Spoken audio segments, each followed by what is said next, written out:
3 पद 10 से 14 हमें ऐसा दिव्य ज्ञान देता है जिससे हम आत्मिक रूप से जागरूक हो सकते हैं और शरीर के कामों के विरुद्ध प्रभावी रूप से तैयार हो सकते हैं।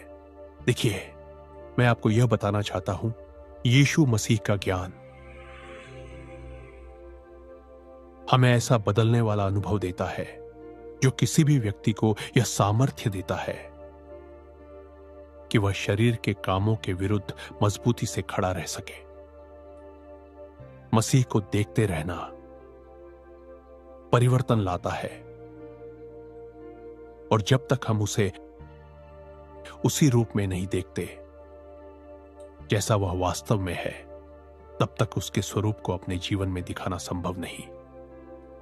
इसी मसीह के स्वरूप में हम दुष्ट आत्मिक शक्तियों और उनकी हर रैंक के विरुद्ध प्रभावी अधिकार का प्रयोग कर सकते हैं। अगर आप फिलिपियों की पुस्तक को ध्यान से देखें तो मैं इसे इस तरह भी कह सकता हूं, फिलिपियों की पुस्तक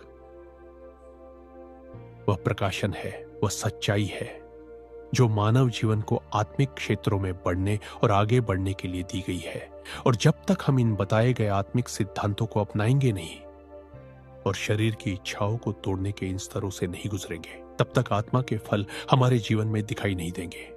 क्योंकि एक विश्वासी के जीवन में सबसे ऊंचा और मूल्यवान गुण आत्मा का फल है, और इन फलों को प्रकट करने का मार्ग है आपका मन, आपके विचार, आपकी कल्पनाएं, आपका व्यवहार और आपका शरीर। आपको यह समझना ही होगा, मनुष्य का शरीर, मन और कल्पनाएं बहुत उपजाऊ स्थान है जहां आत्माएं अपना प्रभाव और अपना फल दिखाती है।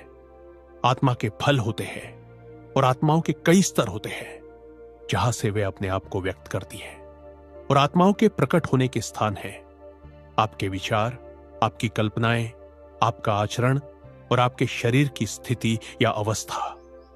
उदाहरण के लिए, जब कैंसर शरीर को नष्ट कर रहा होता है, वह सिर्फ एक बीमारी नहीं, वह एक दुष्ट आत्मा का कार्य होता है जो कैंसर की कोशिकाएं बढ़ती है और ट्यूमर बनाती है। हाँ, वे दुष्ट आत्मिक प्रभाव का परिणाम है।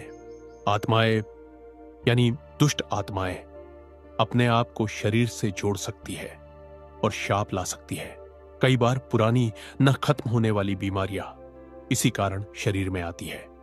दुष्ट आत्माएं कई तरीकों से मनुष्य से जुड़ सकती है, ठीक है?